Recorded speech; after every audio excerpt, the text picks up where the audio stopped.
The betrayal, I think, that I felt was not Frank's betrayal of me, but was my betrayal of my whānau. Today we're going to talk about the Russian bride scam. Victims are left penniless, broken-hearted, and sometimes in jail.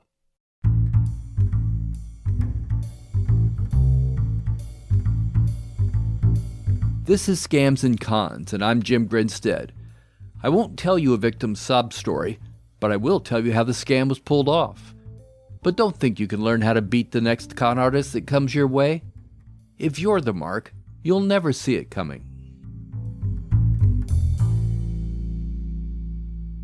These days they're called romance scams. There are many different names, but they all offer love in exchange for your retirement fund. Here are the basics on how it works. Lonely people, usually those aged 50 or older, go looking for a companion. They find someone online who's beautiful, intelligent, and shares their opinions. You're instantly in love. Here's FBI Special Agent Christine Bienning. They'll hunt through these various networking sites, and they'll find somebody who may be a good target. And they use what the victim has put on their profile page. So you have to be very careful about what you post because they'll use that to manipulate the victim. And they'll develop a relationship very quickly. They'll try to endear themselves to the victims. They'll say whatever the victim wants to hear. And they will often propose marriage quickly. So they develop this intense relationship. And they do seek out people who may be divorced or widowed. So they're people who are vulnerable, who may be desperately looking for love. You want to meet this potential new partner, but they keep putting you off with something like, oh, I don't know, their mother's gravely ill or they can't leave the bedside. Plus, they're trying to raise $2,000 from relatives for a medical procedure that will save her life. The scammer doesn't ask for money. Yet. But the mark just can't resist. How could he deny them the joy that saving their mother's life would bring? The mark has $2,000. He just needs to know where to send it. The scammer objects, saying they couldn't ask for that, but eventually they relent. The scammers found a willing mark, so now it's just a matter of seeing how much they can take from him until he gets wise. The nightmare still isn't over. From what we can tell, these are usually criminal organizations that work together. And once a victim becomes a victim in that they send money, they will oftentimes be placed on what's called a sucker list, and their names and identities are shared with other criminals, and they will be targeted for future recruitment. The website, Krebs on Security, says there are firms that sell scripts and other tools to help people run romance scams. Krebs says, the vendor of the fraud package advertises a guaranteed response rate of at least 1.2%, and states that customers who average 30 scam letters per day can expect to earn roughly $2,000 a week. The proprietor also claims that his method is more than 20% effective within 3 tries and over 60% effective after 8. Now, I worked in direct mail for a while, and a 1.2% response rate seems high, but if the targeting is really sophisticated, it just might work. That I could send him some money, and he promised to have it back within 48 hours. And I thought, could do that. No one would ever know, and I'd be okay. You're hearing an unidentified victim of the romance fraud as she described her experience to the FBI. You know, one thing kept happening after another. He'd need more money because he was coming in over budget. Things didn't get done on time. You know, he needed a lawyer. He had to take a money loan and it needed to be paid back. Part of me thinks that he's gonna come through and pay me back what he owes me and swoop in here, be the knight in shining armor. But it's just so absurd that there's a big part of me that doesn't believe that. Then there are the services that allow you to browse online profiles and decide who you'd like to get to know better. One of those services is Anastasia Date. I think it's so exciting. I know I love it. Coming face to face for the first time, there is such energy, a rush in seeing someone brand new, seeing their face, watching them, seeing their emotions. Especially across the miles, with someone from overseas, you can explore together, share life, trade cultures, live the moment. There are so many people in the world, and finding your match can be real fun. I just love to see him with my own eyes. I mean, I love to share. I mean, sharing a smile, a laugh, body language, eye contact. It's such a natural thing, something fresh, full of surprises. Just switch it on and you're away, fast and smooth. A great new chance to meet Russian women like me. ComShare gives you all of that. ComShare, a first time for everything. What you just heard is a promotion for CamShare, one of Anastasia's products. It allows a suitor to woo his potential bride visually from afar while still close enough for the mark to send money. The service primarily connects people in the U.S. with women from countries in Eastern Europe, such as the Czech Republic, Ukraine, and Russia. Registration is free of charge and with no obligation. Browsing members' profiles also costs nothing. After that, however, everything is a la carte. And if you wonder why all the women on Anastasia Date are drop-dead gorgeous, well, the service has an answer for that too. Hello, my name is Maria. I'm a customer service representative at Anastasia Date. When you first visited Anastasia Date, you may have been surprised to see that almost all female members have profiles containing high-quality photos. In this video, I want to explain the reasons behind this advantage. A positive feature of Anastasia Date is that we enable every female member to create a detailed profile with high-quality photos. To make such a profile, female members need to create an account and confirm their personal details. After identity authentication by an Anastasia Date representative, they receive full access to the website and an invitation to a professional photo shoot. We've made this possible so that everyone can attract more attention to their profile and increase the chances of finding their match. High-quality pictures help to make a good first impression. A detailed and attractive profile is likely to draw more attention from a potential match. Anastasia Date takes care of its members and provides the best possible service. Correspondence, chat, and introductions all come with a fee, as does a service to send flowers and other gifts so you can build a true and lasting relationship with your future wife. They even remind you about your sweetie's birthday so you can send a special gift. Of course, those gifts are virtual, but the flowers last a long time. If you have more specific tastes, Anastasia Date can direct you to one of their other websites like Amo Latina, Arabian Date, or Asian Date. And if you two don't speak the same language, not to worry, professional translators are available.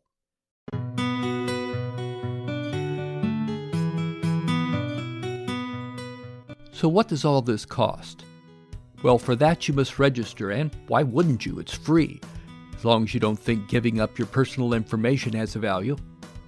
Typically, a user buys credits to be used for services. In a 2016 video from Anastasia Date pitching their premium packages, live chat costs 1 credit per minute. CamShare runs 6 credits per minute, and a personal letter costs 10 credits. Now, you can buy 20 credits for 80 cents each, about $16. 160 credits are 60 cents each, or $96. And 1,000 credits come at the low price of 40 cents per credit, or $400. And you don't have to worry about running out of credits. Anastasia Date is happy to automatically reload your account when it drops to 0. But who can put a price on true love? The U.S. Embassy in Russia says that nearly every day they are contacted by a U.S. citizen who's fallen for the Russian bride scam. What can the embassy do? Very little. The embassy has a diplomatic mission, not law enforcement.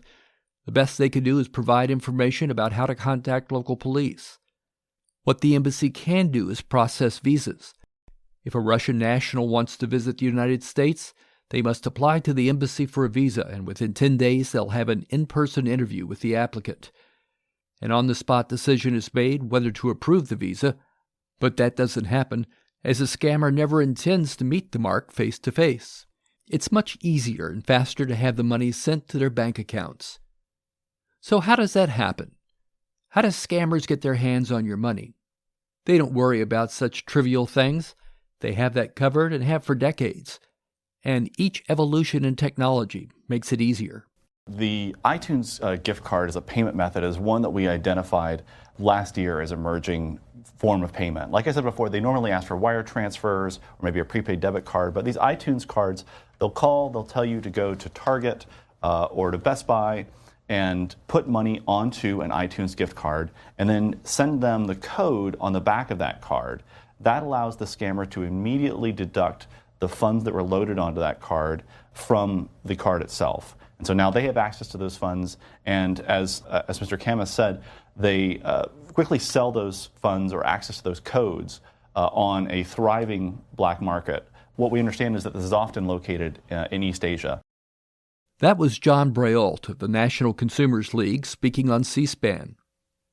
It takes time for love to grow and bloom.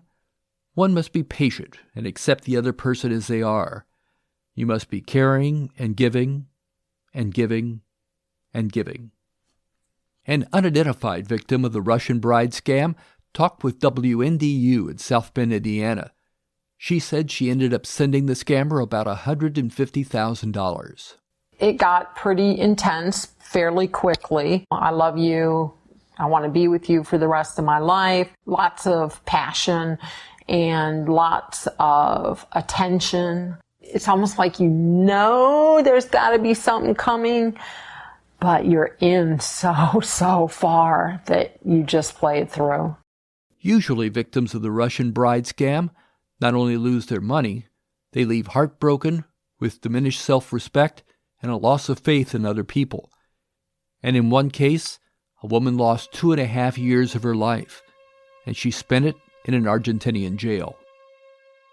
Sharon Armstrong of New Zealand was that person. In the years before she was arrested, she had once worked as a probation officer for sex offenders. In hindsight, she saw that the same grooming techniques sex offenders use on their victims had been used on her. She told her story to the Australian television program, I Am Innocent. She told them that family members had signed her up for a dating site as a joke. After the laugh, she canceled her account. But was told that my profile would remain for a further 3 days. It was in that 3 days that I was contacted by Frank Linus. He told me he was 42. He was living about 45 minutes away from where I was living in Brisbane. He told me he was a civil engineer. I didn't really think much of it to start with. Nothing wrong with talking to someone online. Initial contact was via email. That quickly progressed to a phone call. We arranged to meet on a Sunday morning, about a week and a half after we'd first started talking. He was going to come to my house. He had the address. Like they were supposed to meet a few times, and then he always came up with an excuse or it fell through. They didn't meet then or at any other time, but that didn't stop him from asking for money. The first time he asked for some financial assistance was maybe around $2,000. My first response was, oh my God, this is just a big setup. This isn't real. I spent some time writing an email back to him saying, I'm absolutely gutted. If you hadn't have asked me for money, everything would have been okay. To which I got no response. Eventually, she called him back. He was crying, saying he was heartbroken and lost without her. They reconciled. Then a few weeks later, Sharon got a phone call telling her that Frank was seriously ill and money was needed to finance his surgery. Sharon didn't have it, and the person who called said she would find the money and Sharon would pay it back. I spoke to him probably a week after the saga had begun. He talked about how difficult the past week had been, that he was unconscious for most of it. He cried, I cried. That started a sequence of events where Sharon was given a metal suitcase and told that important contracts were sewn into the bottom lining. She was to put her clothes on top and fly to Argentina. It was there that police found the drugs. She was taken to court and given a 4-year sentence. On appeal, the judges believed her story, and she was released after 2 years. While there was still a tiny thread of hope that maybe Frank wasn't involved in all of this and that maybe he was going to come to my rescue and that he had been set up just as I had been set up, as each day went by, I thought no, because surely he would be able to find me if he wasn't involved. It was both a physical and mental ordeal, and Sharon still feels the pain of betrayal. The betrayal, I think, that I felt was not Frank's betrayal of me, but was my betrayal of my whānau. Every now and then on Facebook, I get a friend request from some beautiful woman who wants to be my friend. Now, there's no way some 20-something is going to be interested in a 66-year-old guy, but for a moment, just before I press delete, I ask myself, what if?